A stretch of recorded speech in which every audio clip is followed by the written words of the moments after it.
And we're back. Howdy y'all, this is Ethan Bonreal playing Oracle of Ages, and last time we were here, we navigated the seas to find Zora Village, we helped King Zora with his intestinal distress, we got access to a Liberius thanks, and then found out that the Fairy Queen is in distress. This time around, we're going to do a mini-game, if you can't tell from what's going on screen, in order to find the Fairy Powder, which will help us remove the curse from the Fairy Queen. I will give you a quick heads up, because it does look like I'm doing this pretty successfully to be talking at the same time, that this part is post-commentated, because I could not comment and put in directions at the same time without falling, sadly. So, just to give you a quick understanding of this, basically you open the books and they tell you which way to go, because the ground is invisible. So, to safely get there, you have to follow directions in the book. Anyway, you have done well to make it so far. I acknowledge your courage, and I offer you this. You got the fairy powder. It advances the plot. Continue on without fear. Do not forget your courage. Okay, sure, mate. Alright, and we're out. Perfect. Now we just have to go visit the Fairy Queen and drop off this powder, and hopefully maybe there'll be a heart here. No, there will not be. This world is cruel. Oh well. Luckily, actually, if we go and visit the Fairy Queen after we help her, she will heal us. Anyway, let's go talk to her. You brought me fairy powder. Now I can advance the plot. Yeah, okay. So, we're gonna get see a pretty lovely cutscene here today, showing her removing the pollution from the ocean. Apparently that's what that red gunk in the past and the blue gunk in the present is. It's supposed to be pollution. I just thought it was like sea foam or something. Although I guess it does hurt you when you touch it, but I've never touched sea foam in person, so I don't know if it's like painful to touch or whatever. I'd imagine it was. It is. It does look pretty malicious. Anyway. Yay. Good for you, Zora. Good for you. Okay, so I'm gonna go ahead and explain how this video is gonna go down, by the way. Because it is post-commentated. Basically, the way this is gonna work is the first third, or a little more than a third of this video is going to be cutscenes and plot advancement, and then after that we're going to get into the 7th dungeon, and I'm just going to kind of go free with my commentary. So, I'm going to leave a timestamp if you don't want to see this shit and you want to hear me talking about more interesting things, for you to skip ahead if you want to do that. Anyway.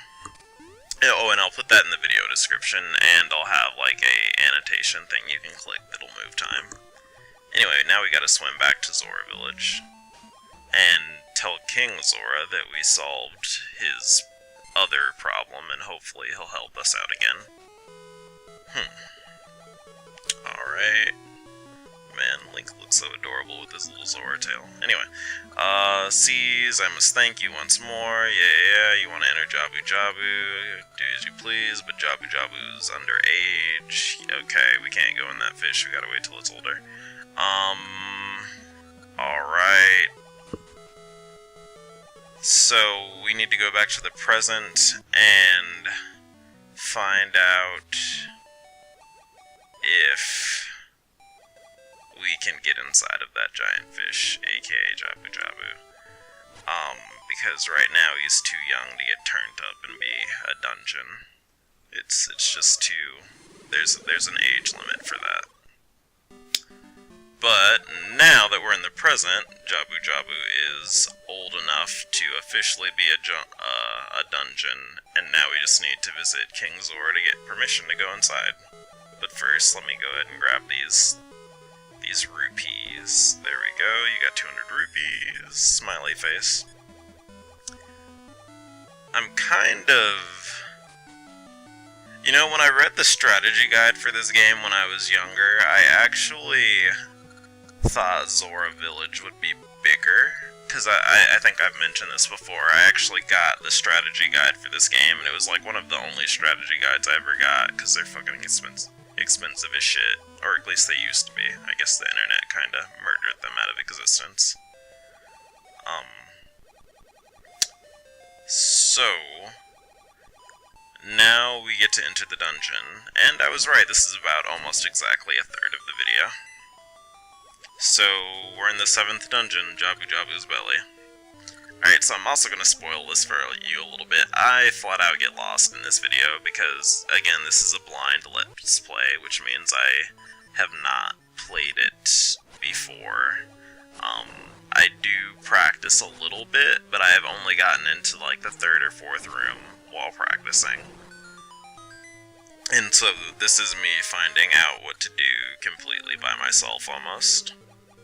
So, I'm going to kind of let y'all watch what's going on, especially because I'm not going to make any real progress, and kind of talk about things I wanted to talk about. For one, am I going to figure out that I need to go up here yet? Yes, okay, good. Anyway, I was trying to figure out the pacing of this video, because I'm rewatching it for the 3rd or 4th time, and I get a bit confused. Anyway, I guess what I wanted to talk about this video is kind of things that I've learned while in college, because as I did mention last episode, I am officially graduated. My diploma's coming in the mail in a few weeks. And I am glad for that. I really want to be done with my undergrad career, even though I actually calculated my GPA out,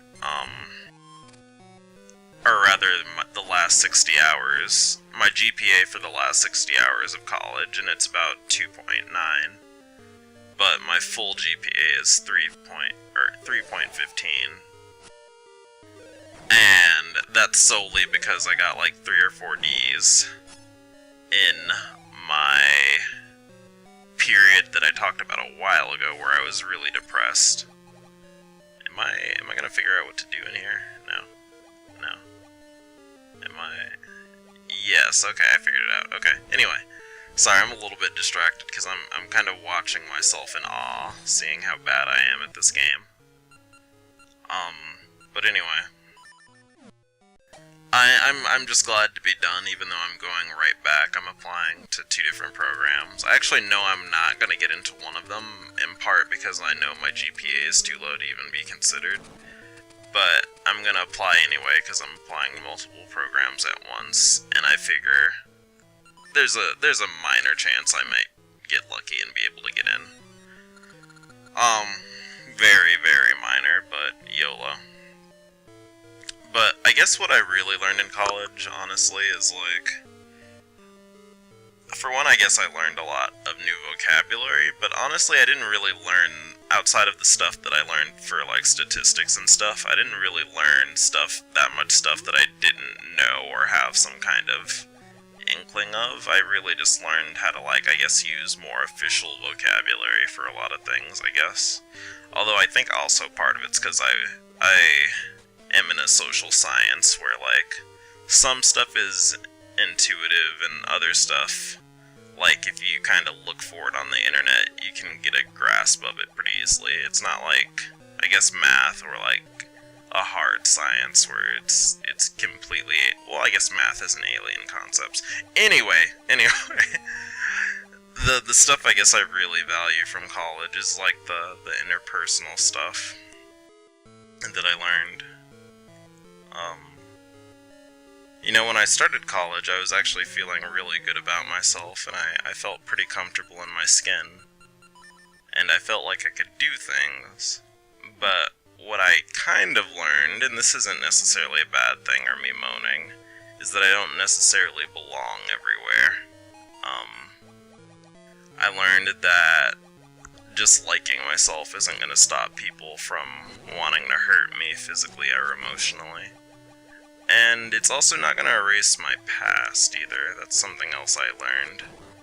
That even though I feel comfortable with who I am now, the fact is that my past still happened and all that shit, so life kinda still goes on. And I also learned that loving myself isn't going to automatically make other people love me. Which isn't also a bad thing, it's just kind of something I had to learn. And while that's okay, because I don't need everyone to love me, or I don't need to necessarily have other people's validation, it's still something that's neat to note. Because like in movies and stuff, when like the main character like learns something about themselves, or like they get self-esteem, it just seems like after that point, everything goes right for them. But that's not necessarily the case, at least for me in real life. What else did I learn? I learned that the devil is real, and that he is a twink.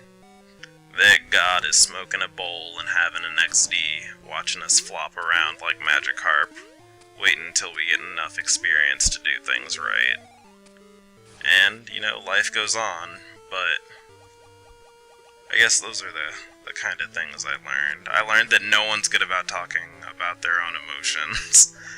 That they'd rather just lie, or like get into really dramatic situations to just avoid admitting that something makes them uncomfortable, or that they don't like someone. That people are also bad at dealing with conflict, and a lot of people really hate conflict. Which is very strange to me, because I've always, not always, but for most of my life I've been pretty okay with talking about my own emotions, or admitting that I don't like something or how someone's treating me. Although I guess that's not always true. I think that I'm trying to paint myself as more independent than I really am, because in retrospect I was a pretty needy person when I was younger, which isn't, again, bad. It just kinda was. Oh well. So, back to Oracle of Ages, holy shit. So I can't get quite across here yet, and I can't really figure out at that point in time what the fuck I need to do. I knew that I could get up there. I tried before I recorded this to use the cane of Samaria to place blocks underwater, but you can't do that.